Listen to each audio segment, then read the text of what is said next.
এই দেখো গাছের একদম নিচে হয়েছে, কিন্তু এটা একদম, এই দেখো একদম পচা। আজকের জন্য হয়ে যাবে, তাই কটা নিয়ে আপাতত। আচ্ছা, এবার আমি যাব লাউ বাগানে।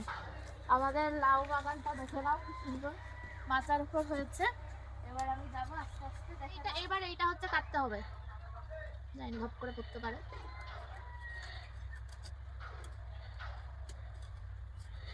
এমন একটা দিল, পিছিয়ে যাবো, ওটাও পিছিয়ে যাবো। এত বড় একটা লাউ।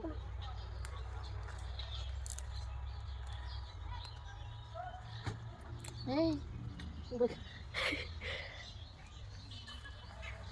তো আসো, সামনের দিকে আরো আছে। এটা হচ্ছে আমাদের ছোলার শাক, এটা এখন নেবো না। পালং নেবো। এবার আমরা তুলতে যাচ্ছি মূলো। এই যে যা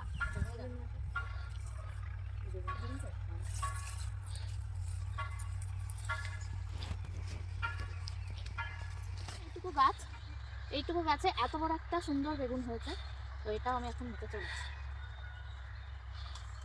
আর অবশ্যই এই বেগুনগুলো ভীষণ টাটকা আর পোকা বেগুন যেটাকে বলে, মানে সার ছাড়া, একদম জমির ন্যাচারাল সার দিয়ে যেটা করা, যেটা রাসায়নিক ছাড়া একদম। তো এটা দারুণ টেস্টি হবে।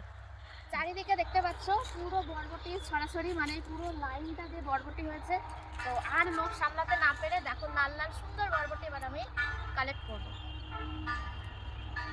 তো তোমরাও যারা যারা ভাবছো যে বিনা সারের বরবটি বা বিনা সারের সবজি খেতে চাও, অবভিয়াসলি তারা আসতে পারো, নিজে হাতে সবজি নিয়ে তোমরা খেতে পারো।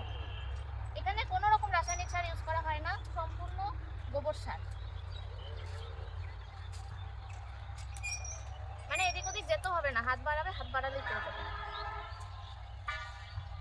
আমার এইটা কালেক্ট হয়ে গেছে আজকে আমাদের বাড়িতে, এইটুকুর জন্য আমাদের এনাফ।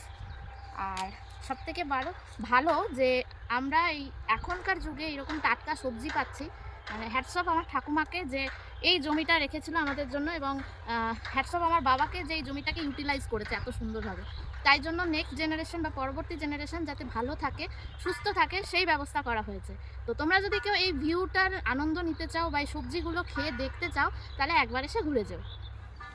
এই যে এতগুলো সবজি বাজার হয়েছে আজকের।